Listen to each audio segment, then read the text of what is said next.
Alors, c'est pas tout d'avoir la moyenne, il faut encore la dispersion. Alors, la moyenne, vous voyez en quoi c'est un indicateur de synthèse. C'est intéressant de dire, l'an dernier, quelle était la note moyenne pour le module que vous suivez, statistique générale? Ouais, ça c'est une question intéressante. Est-ce que c'était 15, auquel cas vous pouvez dire c'est assez cool, ou est-ce que c'était 8, et auquel cas ça va être moins cool? Vous voyez, c'est intéressant d'avoir la moyenne. Ou la médiane. Maintenant, dispersion, c'est pas inintéressant non plus, parce que si vous avez par exemple une note moyenne de 12, mais une dispersion énorme, ou au contraire une dispersion très petite, c'est pas pareil. Si tout le monde a entre 11 et 13, ah bon, bah, c'est assez cool.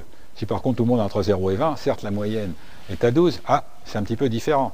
Donc vous voyez que pour faire une synthèse, on a besoin d'une tendance centrale, maintenant vous comprenez bien ce terme tendance centrale, médiane ou moyenne, selon ce que vous voulez montrer, et puis une notion de dispersion. Alors, la première notion de dispersion qui vient à l'esprit, c'est l'étendue.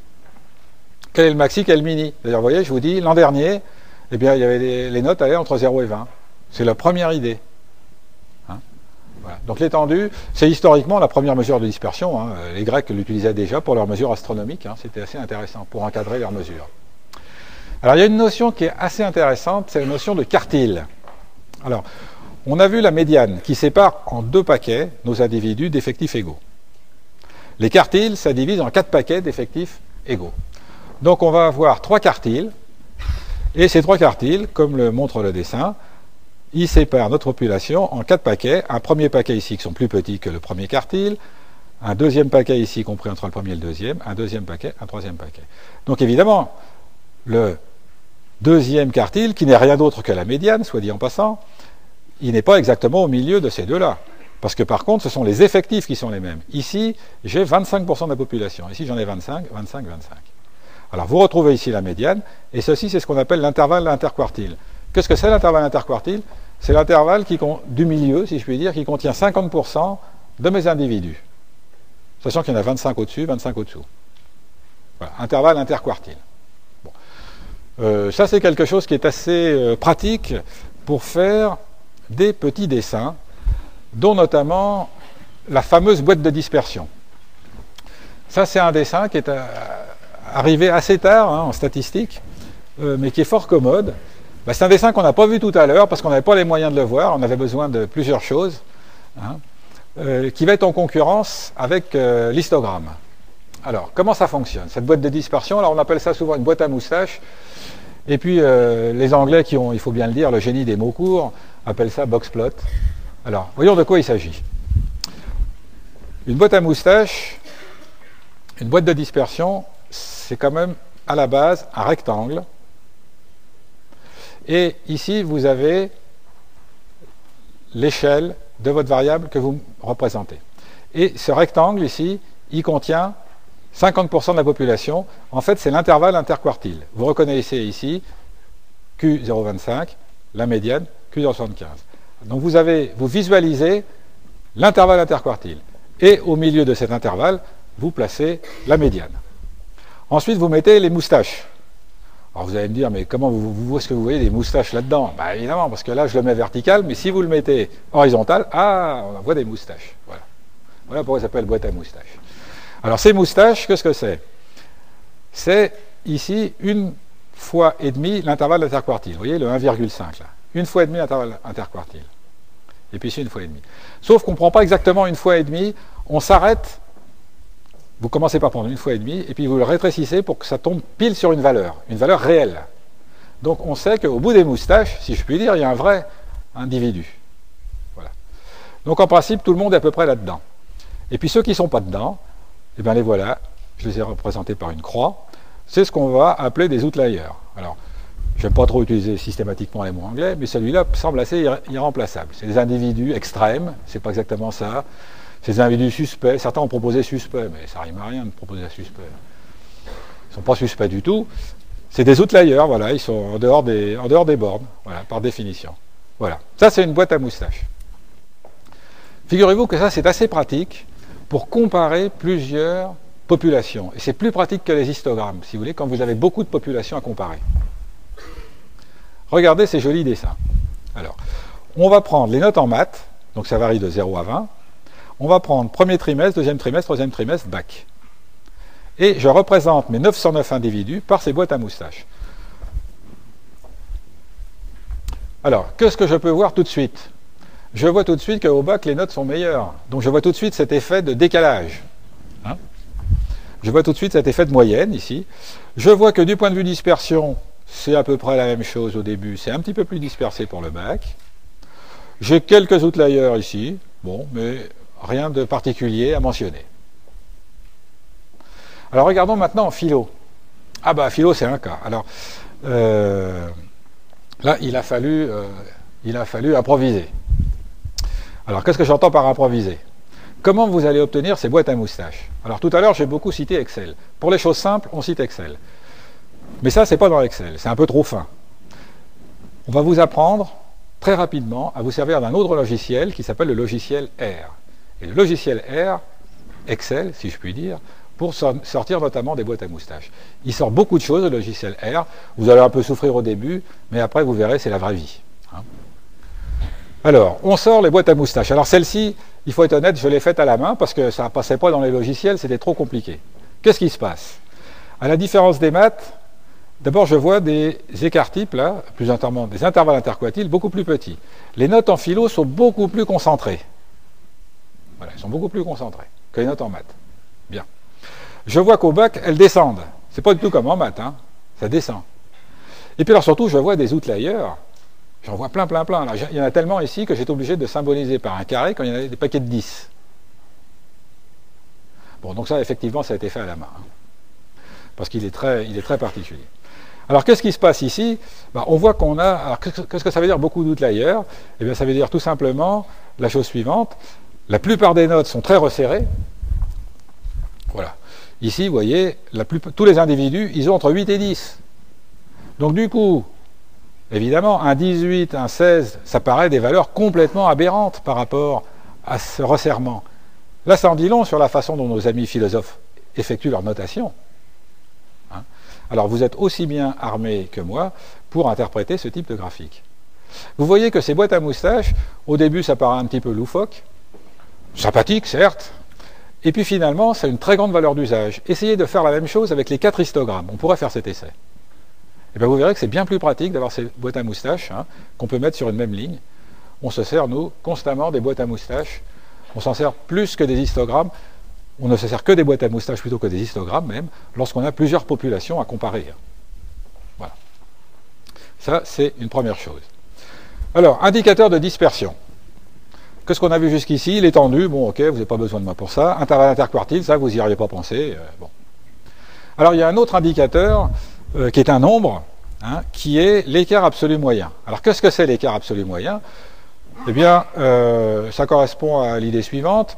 L'an dernier, pour le module de statistique générale, les élèves ont eu 12 en moyenne. Bon. Alors maintenant, 12 plus ou moins combien? En moyenne, les gens ils sont à combien de 12? Est-ce qu'ils sont en moyenne à un demi-point de 12? Est-ce qu'ils sont à 4 points de 12? Vous voyez, c'est intéressant comme notion. Alors pour ça, qu'est-ce que je fais? On pourrait dire, bah, c'est pas compliqué, je prends xi moins x bar, je fais la somme. Sauf que si je fais la somme des xi moins x bar, je tombe sur 0, c'est ce qu'on a vu tout à l'heure. La somme des écarts à la moyenne est nulle.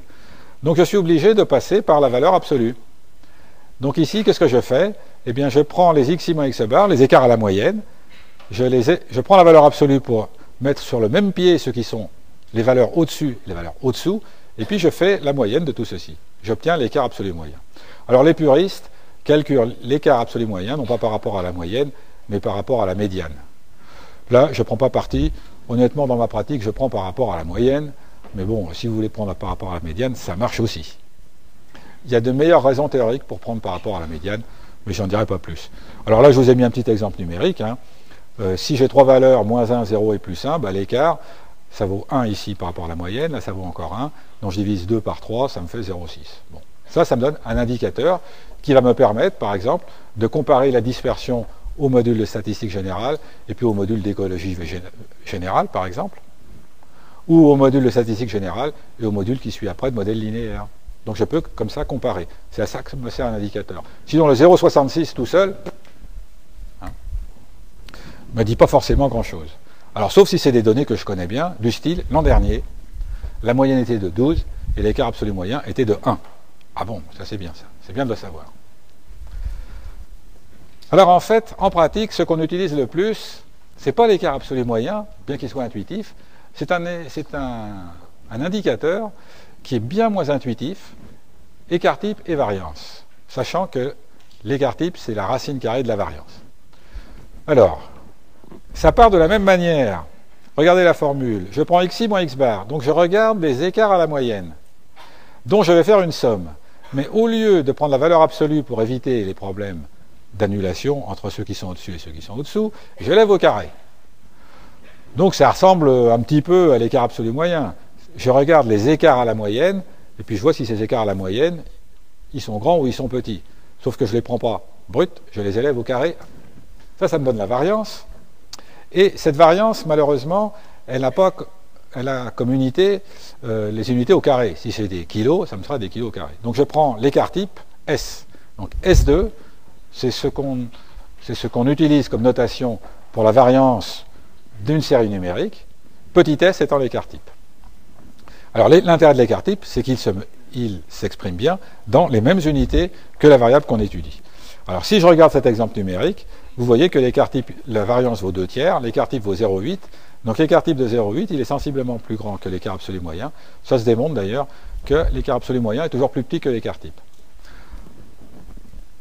Donc, quand vous comparez des dispersions, vous pouvez comparer des écarts absolus moyens si vous le voulez. Vous pouvez aussi comparer des écarts types, mais vous ne pouvez pas comparer l'un avec l'autre.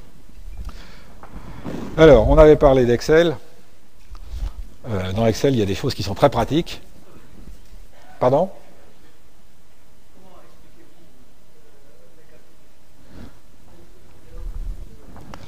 Votre question, c'est est-ce que je peux faire un commentaire sur 0,816 Si vous me demandez comment ça s'explique, je fais le calcul numérique, point. Si maintenant, le résultat général que je peux vous indiquer, c'est de vous dire que l'écart absolu moyen est toujours plus petit que l'écart type. Voilà. Alors maintenant, on va mieux comprendre l'écart type un petit peu par la suite. C'est une mesure de dispersion, comme la précédente, mais ce n'est pas la même mesure, et c'est pour ça qu'on n'a pas la même valeur numérique. Encore une fois, il n'y en a pas une qui est meilleure que l'autre. L'écart type a de bonnes propriétés qui font qu'en pratique, on va conserver l'écart type. Alors, un petit passage dans Excel, où dans le menu outils, vous allez dans l'utilitaire d'analyse, statistiques descriptives, vous prenez un petit échantillon, ici, moins 1, 0, 1, et puis vous sortez les statistiques descriptives et les voilà qui sortent. Donc la moyenne, c'est bien 0, ça c'est bon, mais quand vous regardez l'écart type, ici, il vaut 1. Et la variance, elle vaut 1. Et ce n'est pas du tout ce que je vous ai indiqué. Retenez que dès l'instant qu'il est question de statistiques, Excel est nul. Alors, plus nul que nul, dirait Coluche, je ne sais pas ce que ça veut dire, c'est faux. Donc, retenez ça, dans Excel, les stats ne marchent pas. Il y a plein de choses qui sont fausses, arbitraires, voilà. Alors, je vous dirai pourquoi ils mettent 1, parce qu'il y a une raison. Donc, méfiance extrême pour Excel dès l'instant qu'il s'agit de statistiques. Quand il s'agit de manipuler les tableaux, c'est parfait. Pour tout ce qui est statistique, la société Microsoft est trop pauvre pour se payer un statisticien. C'est fait par des informaticiens qui n'y comprennent rien, visiblement. En plus, ça doit être des stagiaires, je pense, qui font ça. Hein? Enfin, toujours est-il que soit c'est moi qui ai la formule fausse, soit c'est eux, hein, mais on n'a pas raison tous les deux. Hein? Bon, alors, ça fait partie des raisons pour lesquelles on utilise très peu Excel pour les statistiques, mais uniquement pour les manipulations de données. Alors maintenant, écart type, variance, pourquoi on se sert de la variance alors que c'est moins intuitif que l'écart absolu moyen? Eh bien, c'est parce qu'il y a 4 bonnes propriétés qui sont tout à fait remarquables. Alors, la première, la notion de dispersion. Comment je l'ai présentée? Je dis, en moyenne, on a 12. Est-ce qu'on est très loin de la moyenne? Ok? Bon. C'est comme ça qu'on a amené l'écart absolu moyen, c'est comme ça qu'on a amené l'écart type. Maintenant, il y a une autre façon. La façon naturelle. Si je vous dis les camemberts Bridel là, que vous consommez régulièrement, est-ce qu'ils sont homogènes? Eh bien, en fait, vous comparez le camembert Bridel que vous mangez aujourd'hui à celui que vous avez mangé il y a 3 jours, celui d'il y a 3 jours à celui d'avant. En fait, votre notion de dispersion, là, c'est plutôt des comparaisons interindividuelles. Vous voyez, si je veux savoir si vous êtes très différents, ben, je regarde les individus, je les compare 2 à 2. Donc, vous voyez qu'il y a deux façons d'attaquer la notion de dispersion. Première idée, ben, je prends mes individus par paire, je vois bien si c'est les mêmes ou pas. Deuxième idée, je prends la moyenne, je regarde l'écart à la moyenne. Alors regardez bien la formule ici. En fait, 2 fois la variance, regardez à quoi c'est égal. C'est égal à 1 sur n2, somme sur i, somme sur j, des xi moins xj. Donc là, je suis en train de faire des comparaisons interindividuelles, d'accord? Je prends mes deux individus, je mesure les tailles, je prends la différence de taille. J'élève au carré pour éviter les problèmes de signes. Et puis, je fais la moyenne, tout simplement. Je prends tous les couples et je divise par n2. Et ça, c'est égal à 2s2. Ça, c'est une sacrée propriété. Ça veut dire que quand vous utilisez la variance, à la fois, vous regardez la dispersion autour de la moyenne, et à la fois, vous regardez les dispersions interindividuelles. Ça revient au même. Vous n'avez pas à vous poser le cas de conscience, sur mes données particulières, quelle est la meilleure façon de calculer la dispersion, puisque c'est la même. Donc ça, c'est un argument qui est très très fort. On n'a pas l'équivalent pour l'écart absolu moyen. Première remarque. Deuxième remarque. Alors, la notion de variance qu'on a introduite pour une série numérique, elle vaut, comme vous le savez, pour des variables aléatoires. Donc dans ce cas-là, on appelle ça grand V. Donc, je prends les variances de variables aléatoires. Si j'ai deux variables aléatoires x et y indépendantes, eh bien la variance de x plus y, c'est la variance de x plus la variance de y. Bon, cette formule, que vous retrouvez dans les cours de proba, qui est très facile à démontrer, hein, c'est la base du calcul d'erreur de nos amis physiciens. Donc eux, ils sont bien habitués à ça, au fait que les erreurs se cumulent. Et elles se cumulent comment? Elles s'additionnent. Elles s'additionnent à une condition, c'est de les mesurer par la variance. Donc là, on a une propriété qui est une propriété technique, certes, mais qui est quand même drôlement importante. Alors regardez maintenant cette troisième propriété, qui est très curieuse aussi. X bar, c'est ce qui minimise somme des xi moins a. Alors qu'est-ce que ça veut dire, ça? Pourquoi tout à l'heure je prenais la moyenne comme indicateur de tendance centrale? Vous pourriez me dire, bon, parce qu'on a toujours fait comme ça. Ouais, c'est une bonne raison. Mais cette moyenne, elle est censée me représenter mes individus, d'accord? Donc voilà, je reprends mon note d'examen, j'ai eu plein de notes la dernière fois, je voudrais choisir une note qui représente bien les autres. Pourquoi je prends la moyenne? Eh bien je prends la moyenne parce que c'est la plus proche des autres. Vous voyez? Xi moins A. C'est la plus proche des autres en ce sens-là. Donc et là j'obtiens donc la variance. Donc la moyenne, c'est le point qui est tel qu'il minimise la notion de dispersion dès l'instant que je la mesure par des sommes des carrés et non pas par des sommes de valeur absolue. Donc ça, c'est une troisième propriété qui est assez intéressante et qui justifie encore le fait de prendre des carrés. Spontanément, vous n'avez pas besoin que je vous démontre pourquoi on prend la moyenne pour représenter un ensemble. On fait ça assez naturellement, trop peut-être. Eh bien, une des propriétés, c'est que ça la représente bien, c'est le point le plus proche des autres. Ah oui, dans quel sens? Somme des carrés, pas somme des valeurs absolues. Sinon, c'est là. Sinon, ça serait la médiane. Alors, l'inégalité de bien-aimé, je la cite souvent, bon, elle n'est pas opérationnelle, mais ça a du sens quand même.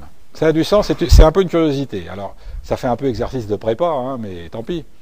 Alors, qu'est-ce qu'elle nous dit, cette inégalité de bien-aimé? Alors là, je vous ai repris la formule, là. Je regarde x moins x bar. Donc, c'est-à-dire, je regarde, est-ce que je suis loin de la moyenne ou pas? En valeur absolue. Et je vois si je suis loin, c'est-à-dire plus loin que A. Quelle est la probabilité, finalement, d'être très loin de la moyenne? Très loin, j'entends par plus loin que A. Plus loin de la moyenne que A. Alors ça dépend de A. C'est sûr que si je prends un A qui est très très loin, eh bien c'est sûr, la probabilité va être toute petite. Si par contre je prends A collé à la moyenne, alors regardez bien, ceci c'est majoré par S2 sur A2. Alors le fait qu'il y ait A2 ici, ça me va bien, c'est-à-dire que dès l'instant que je prends A grand, cette probabilité diminue. Très bien. Et ici, qu'est-ce qui apparaît? Une mesure de la dispersion. Et cette mesure de la dispersion, c'est la variance. Donc, si vous voulez, la notion de variance, là, elle apparaît comme intrinsèquement liée à la notion de probabilité, c'est ça? Elle apparaît comme intrinsèquement liée à la notion de probabilité et de distribution. Ça, c'est très, très curieux. Alors, ça, c'est vrai, quelle que soit la distribution. Que vous ayez des distributions, on va dire, qui ont une allure normale, comme des tailles, des poids, des rendements sur les parcelles, ou que vous ayez des distributions complètement asymétriques, comme des comptages de bactéries, 0, 1, 150 millions. Ça, c'est des drôles de distributions. Eh bien, ça rentre dans le cas de l'inégalité de bien-aimé. Hein. C'est intrinsèque à la probabilité. Alors, d'un point de vue concret, si pour A, je prends 2S, c'est-à-dire 2 fois l'écart type, j'ai une probabilité de 1/4. Concrètement, ça veut dire quoi?